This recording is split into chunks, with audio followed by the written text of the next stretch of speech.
Today we're going to talk about the second season of The Last Kids on Earth, so let's get started.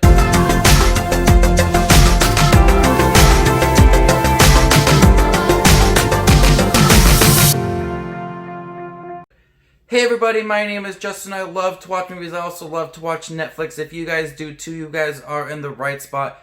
Make sure to hit that subscribe button down below and click that bell notification for more up and coming videos. Today we're going to talk about the second season of The Last Kids on Earth, which is a Netflix original animated series, or this is the second book as they call it. The first book, the first season, was only one episode long, and it was 1 hour and about 4 minutes, I believe. So this is about a scrappy 13-year-old boy, and monsters and zombies invade his hometown. He teams up with friends to survive the apocalypse, and this is based on a popular book series. So the first season was based off of one book, and this is based off of a second book. I think there is a total of 5 books that they plan on doing for Netflix. So when watching the first season, I wanted a lot more from these characters because you only got them for about an hour. So I felt like there was not a lot of depth given to the characters and you just left wanting more. So the second season is different. Each episode is 23 minutes and you get about 10 of them. So you get a lot more. This series is very enjoyable. These are likable characters set in a world that could have thrilling action sequences, and the animation is pretty good as well. This is a huge improvement over the first book, the first season, because you get an understanding of the characters. They get to build this relationship because they have to live together in a treehouse and fight off zombies and all these really big monsters. So this season manages to have a lot of fun, a lot of thrilling moments, good character depth and development for the relationships. It's a total blast. I think that the characters are really enjoyable.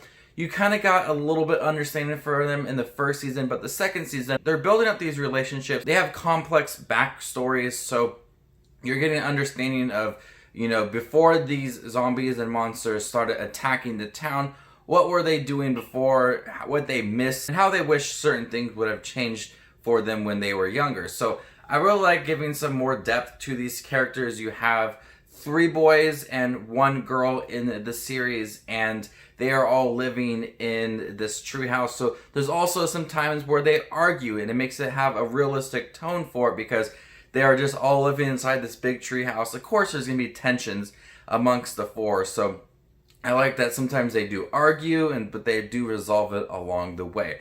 There's also some pretty big action scenes from some really unique looking monsters. And so you have monsters and you have zombies. These monsters are really big. They have different abilities. Some can be invisible. Some of them are a bunch of little bugs put together. Whatever it may be, the show does offer unique and different monsters for these kids to fight off. And they do actually have some pretty thrilling moments. The score accompanies those action scenes and makes it feel really intense and a lot of fun. The animation style is pretty good. It's not like Pixar or DreamWorks, but for a Netflix show, it's serviceable and it looks pretty good. This is just a series that I found to be very likable with its actions, its monsters, the zombies, how thrilling it is at time. It's a fun watch, and it was one of those shows I just sat down and watched the 10 episodes like right away. I feel like I didn't need to take a break from the characters or the series. And it was a huge improvement over the first season. I wanted to know a lot more of these characters. I wanted to see how the second season would pick up and would we have much more for us to enjoy and get accustomed to.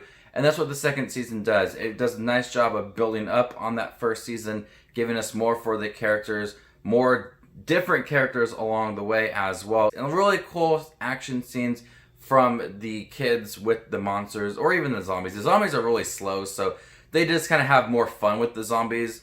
But when they have the big monsters, you can tell there's a clear difference that, there's an urgency and we really need to stop this monster. And at times you feel like, could they get out of this certain situation?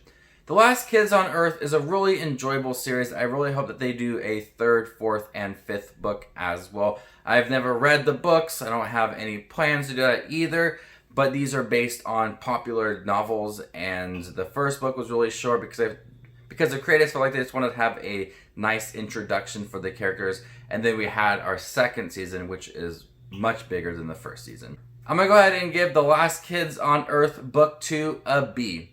Thank you guys for checking my review for The Last Kids on Earth Book 2 or Season 2, and stay tuned for more up-and-coming Netflix content. My name is Justin Watches Movies, and you guys stay classy, YouTube.